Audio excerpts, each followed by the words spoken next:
Hello student student rising point पर आपका हार्दिक स्वागत करता हूं मैं।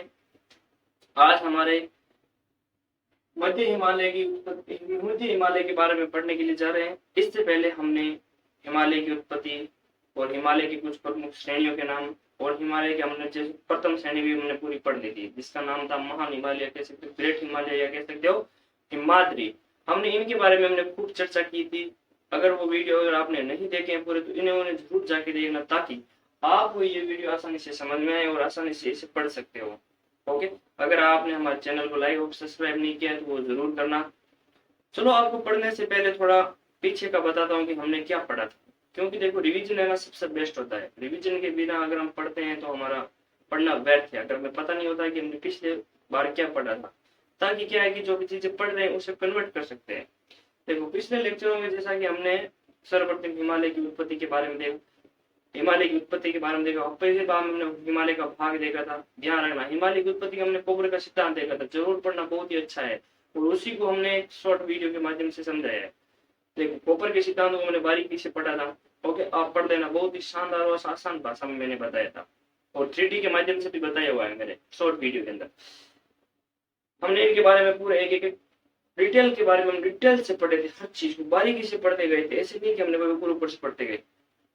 फिर बाद में आप देखो कि हमने कुछ हिमालय के भाग पढ़े थे। हिमालय के कितने भाग है जैसे हमने पढ़े थे, वैसे 4 भाग होते हैं: ट्रांस हिमालय, मान हिमालय, मध्य हिमालय, लघु हिमालय, और आपके चौथा हो जाएगा शिवालिक हिमालय। ओके, ये आपके 4 हिमालय हो गए। 4 हिमालयों के भाग हो गए, जिनमें हमने एक भाग तो पूरा डिटेल से कंप्लीट पढ़ दिया था। ओके, वो हमने पूरा पढ़ लिए थे। एक बार आप भी देख लेना, ताकि आपको भी ये वीडियो आसानी से समझ में आए। चलो, तो हम इतना सब कुछ इंट्रोडक्शन देने के बाद में आज का हम सेक्शन स्टार्ट करते हैं। तो इसीलिए हमारे साथ जुड़े रहिए, और आपको अगर अच्छे लगते हैं वीडियो तो अपने दोस्तों में जरूर शेयर कीजिएगा। ओके, तो चलो हम आपको आज पढ़ाने का प्रयास करते हैं। तो डियर स्टूडेंट, देखो आज हम पढ़ने के लिए जा रहे हैं मध्य हिमालय। मध्य हिमालय को आप लघु हिमालय भी कह सकते हो। लघु हिमालय को आप, या मध्य हिमालय, लघु हिमालय इंग्लिश में कहा जाता है मिडल हिमालय। ओके, महान हिमालय के दक्षिण में स्थित है। अगर आपने महान हिमालय के बारे में पढ़ा होगा तो आप देखोगे कि आपने उत्तर की दृष्टि में से क्रम पढ़ा होगा। फिर पहले आता है महान हिमालय, 2 नंबर पे आता है आपके मध्य हिमालय, और तीसरे नंबर पे आता है आपके लघु हिमालय। ऐसे यह शिवालिक हिमालय, जैसे हमने आपने एक एक को देखा था, तो आप देखना जरूर। महान हिमालय के दक्षिण में स्थित है। ध्यान रखना, अगर आपको पूछ दिया जाए कि जो मध्य हिमालय ये कहाँ पर स्थित है, ध्यान रखना, तो आप कह सकते हो कि आप सर महान हिमालय और लघु हिमालय के मध्य स्थित है, इसलिए इसे क्या कहते हैं, मध्य हिमालय, लघु हिमालय, मिडिल हिमालय। ओके, फिर वहां में देखो, आजकल कॉम्पिटिशन एग्जाम में क्या होता है कि आजकल ज्यादा, कहने का मतलब है कि लंबाई वगैरह आंकड़ों से संबंधित क्वेश्चन पूछने स्टार्ट हो गए हैं। पहले इतने आंकड़ों से संबंधित क्वेश्चन नहीं आते, वही आंकड़ों से जो क्वेश्चन आते हैं ना कॉम्पिटिशन में, यही सबसे बच्चों को परेशान करते हैं। इसीलिए मैंने आपको समझा दिया है कि देखो, लंबाई ध्यान रखना 2400 किलोमीटर। Okay, 2400 kilometre. फिर बाद में चौड़ाई आ जाओ, तो चौड़ाई आ जाओ आपके 60 से लगाकर 80 किलोमीटर लगभग माना जाता है। ओके, एग्जैक्ट नहीं है, औसत है। औसत ऊंचाई आपके 3000 से 4500 किलोमीटर। देखो, जैसे हमने, अब चलो मान हिमालय से हम कन्वर्ट करते हैं। मान हिमालय हमने लंबाई कितनी देखी थी, समथिंग 2400 किलोमीटर से लगाकर 2500 किलोमीटर से हमने देखी थी, और भी वहां उसकी चौड़ाई देखी थी हमने 25 किलोमीटर। फिर वहां में देखो आपके ऊंचाई इसकी कितनी, 3000 से 4500, उसकी भी हमने देखी थी समथिंग 6100 हमने क्या देखी थी, उसकी ऊंचाई देखी। महान हिमालय एवं मध्य हिमालय के मध्य घाटियों का विकास हुआ था और हिल स्टेशन बने थे। इससे पहले मैंने आपको बताना भूल गया था कि हिमालय की उत्पत्ति या काल कौन सा, मायोसीन, और जरूर ध्यान रखना। ओके, महान हिमालय एवं मध्य हिमालय के मध्य घाटियों का विकास हुआ था। जैसे हमने घाटियों के बारे में पिछले लेक्चर में भी हमने खूब घाटियों के बारे में देखा था। तो देखो, सराके में हिल्स स्टेशन होते क्या, जो हिमालय पे जो स्टेशन बने होते हैं, आपको पर्यटन स्थल के लिए, जो आपको बाहर से घूमने के लिए, आप भी देखो कभी घूमने के लिए गए होंगे तो वहां भी आपने कभी देखा होगा, है ना। तो वही स्टेशन होते, जैसे आप केदारनाथ चले जाओ, मसूरी चले जाओ, नैनीताल चले जाओ, रानीखेत चले जाओ, आप ले चले जाओ, ऐसे खूब आपको देखने मिलेंगे जहाँ पर हिल्स स्टेशन पाया जाता है ना, हिल्स स्टेशन पाए जाते हैं। जहाँ टूरिस्ट के लिए रुकने की व्यवस्था होती है, वहाँ हर प्रकार के देखने के भ्रमण करने के लिए सुविधाएं व्यवस्थाएं उपलब्ध होती है।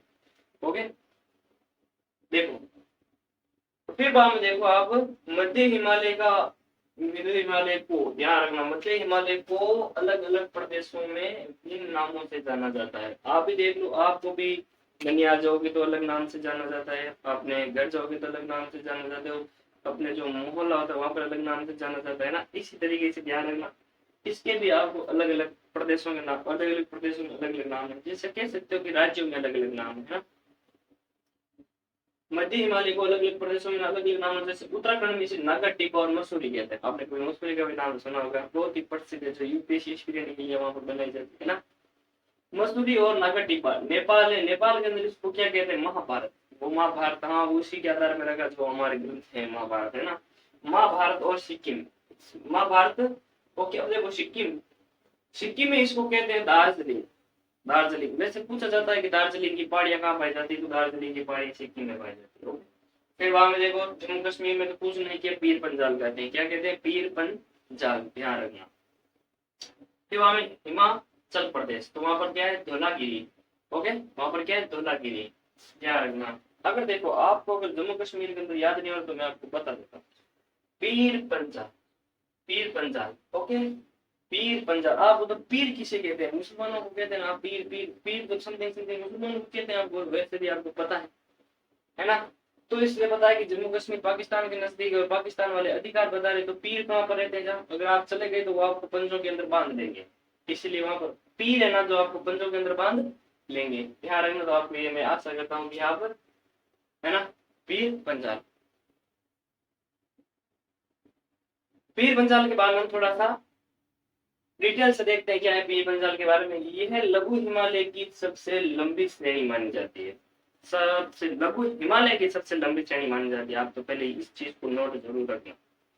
मध्य हिमालय के अंदर जो आपके पीर पंजाल श्रेणी पाई जाती है, पीर पंजाल श्रेणी ही क्या है, आपके सबसे लंबी श्रेणी के अंतर्गत आती है। ओके, आशा करता हूँ इतना आपको समझ में आ चुका है। फिर बाद में देखो, ये है चिनाब व रावी नदी के मध्य जल विभाजक का कार्य करती है, ये एक और आगे जल विभाजक का कार्य करती है। आप बता सकते हो कि जो मध्य हिमालय है वो किस नदियों या किन नदियों के बीच में जल विभाजक का कार्य करती है ना। अगर आप पिछले लेक्चर देखोगे तो उसमें मैंने आपको समझाया था डायग्राम के माध्यम से। ओके, तो उसके अंदर आपको ध्यान रखना कि जो आपके ये सिंधु नदी होती है, सिंधु और संयुक्त नदी, सिंधु और संयुक्त नदी के बीच में पर्वत श्रृंखलाएं पाई जाती है जिससे मध्य हिमालय कहते हैं ना, वो दोनों अलग करते हैं। वैसे मैंने आपको बताया जम्मू कश्मीर आगे ओके, और ये पीर पंजाल पाया जाता था जम्मू कश्मीर, आपको वैसे पता है। नदियों के मध्य जल विभाजक का कार्य कौन होता है, जो दो नदियों के बीच में आपके, जो दो नदियों के बीच में आपको पर्वत श्रृंखला होती है उनको, जैसे नर्मदा और ताप्ती नदियों के बीच में आपको पता है जल विभाजक का कौन कार्य करता है, विंध्यन पर्वत। इस श्रेणी के सामरिक दृष्टि से कई महत्वपूर्ण दरें पाई जाती है। सामरिक दृष्टि से जो युद्ध वगैरह होते हैं, जो सैनिक वगैरह है ना, वो कहने मतलब सामरिक दृष्टि से बहुत ही वहां पर महत्वपूर्ण है ना। अब देखो दर्रे क्या चीज होती है, पता है, दो जो पर्वतों के बीच की जो निकलने वाली बीच की भूमि होती है। वैसे देख लो, अगर ऐसे आप पर्वत मान लो,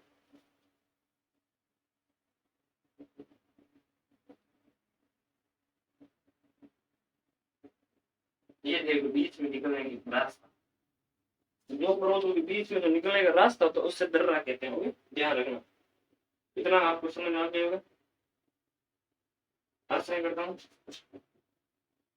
देखो सामरिक दृष्टि से कई महत्वपूर्ण दर्रे पाई जाती है, जैसे पीर पंजाल दर्रा।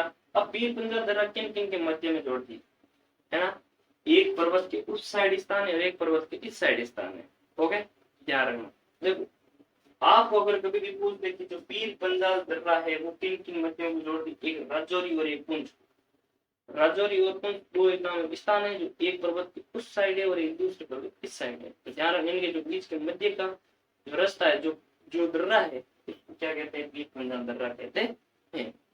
आगे देखो, हाजी पीर दर्रा, ये पुंछ और पूंटी होता है, पूंटी पूंटी है, बहुत ही प्रसिद्ध आपके कहने मतलब है कि औद्योगिक सेक्टर है। ओके, सेक्टर के मध्य ध्यान रखना अपना मार्ग बनाते जवान सुरंग, ये तो आपने फिलहाल अभी आपकी चर्चा में गिरा जो आपके कई मजदूर थे जो फंस गए थे, जो 14-15 दिनों तक अंदर रहे थे, वही है ये, है ना। जवान सुरंग ये आपके जो है बनिहाल और काजीकुंड के मध्य, ओके, ये दो स्थानों को जोड़ दिया आपके, काजीकुंड और आपके बनिहाल को। अब आओ आप इतना पढ़ने के बाद में आप थोड़ा सा धौलागिरी के बारे में। इस श्रेणी के पर्वत पादीय भागों में हिल्स स्टेशन पाए जाते हैं। क्या पाए जाते हैं? हिल्स स्टेशन पाए जाते हैं, हिल्स स्थित जैसे, ओके, जैसे डलहौजी। डलहौजी एक स्टेशन पाया जाता है हिमाचल प्रदेश के अंदर, मसूरी, ओके, मसूरी, भीमताल, नैनीताल ये सारे उत्तराखंड के अंदर पाए जाते हैं, बहुत ही प्रसिद्ध स्थान है, ओके। दार्जिलिंग, दार्जिलिंग आपको पता है कि पश्चिम बंगाल में पाया जाता है, मैंने आपको बताया। कश्मीर घाटी, इस घाटी में करेवा पायक के मध्य निक्षेप पाया जाता है, करेवा के निक्षेप पाए जाते हैं, करेवा एक प्रकार का जीव वगैरह होता है, वहां के निक्षेप पाए जाते हैं। ये लघु हिमालय के दक्षिण में स्थित है, ओके। इतना आपको देख लेना, एक बार रिवीजन आप जरूर कर लेना, एक बार इसको जरूर देख लेना, आप एक बार इतना दूर स्क्रीनशॉट भी ले लो, ओके। अगर हमारा ये सेक्शन आपको अच्छा लगा तो इसे लाइक शेयर कमेंट जरूर करना। देखो आगे से हम कल धौलागिरी के बारे में आपको थोड़ा सा और बताएंगे, ये कम है, ओके। अगर हमारे चैनल आपको अच्छा लगा या अगर हमारे वीडियो को अच्छा लगा तो इसे लाइक शेयर सब्सक्राइब जरूर करना, ओके। अपने दोस्तों को भी भेजना मत भूलना, और हमारे इसी तरीके से पूरे वीडियो देखते रहना ताकि आपकी भी तैयारी मजबूत होती जाएगी। देखना अपने कभी भी अपने कार्य के अंदर कभी भी थकना मत, क्योंकि देखो रख हौसला वो मंजर भी आएगा, कि रख हौसला वो मंजर भी आएगा, प्यासे के पास चलकर समंदर भी आएगा, प्यासे के पास चलकर समुद्र भी आएगा, थक कर ना बैठ ए मेरे मंजिल के मुसाफिर, थक कर ना बैठ ए मेरे मंजिल के मुसाफिर, मंजिल भी मिलेगी और मिलने का मजा भी आएगा। जय हिंद।